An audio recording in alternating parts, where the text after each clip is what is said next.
Welcome to Pro Wrestling History Daily Top 5. I'm your host, the eclectic gentleman, Stephen Watts, and join me as I count down the top 5 moments for this day in pro wrestling history. But before we get started, don't forget to like, share, and subscribe.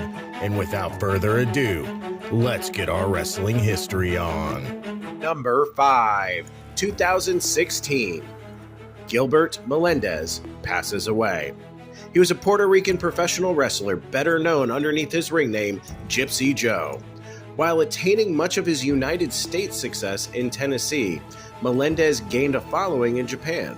His career lasted over 6 decades, and his highly physical, brawling style and tough reputation made him an early pioneer of the hardcore wrestling scene. Number 4, 1961. Scott Flash Norton is born. He is best known for his tenures in World Championship Wrestling and New Japan Pro Wrestling, in which he was a member of the New World Order and New World Order Japan. He is a 2-time World Heavyweight Champion, having won the IWGP Heavyweight Championship twice. Number 3, 1962. Brad Armstrong is born.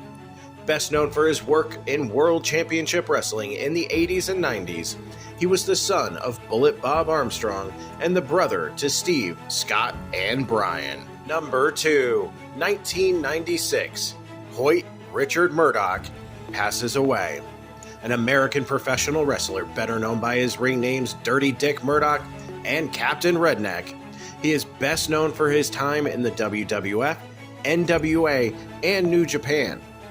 Murdoch started his wrestling career in 1965, and 3 years later he began teaming with longtime partner Dusty Rhodes as the Texas Outlaws.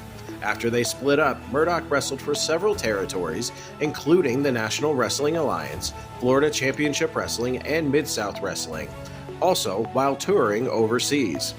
He joined the WWF in 1984 and teamed with Adrian Adonis to form the North-South Connection, winning the WWF Tag Team Championships. Number 1, 2007. Sherry Martel passes away. Martel began her professional wrestling career in the Mid-South after training in Columbia, South Carolina. She joined the AWA in the mid-80s and held its AWA World's Women's Championship 3 times. In the late 80s, she joined the World Wrestling Federation, where she held the WWF's Women's Championship. As well, Martel continued to act as a manager to wrestlers such as Randy Savage, Ted DiBiase, and Shawn Michaels.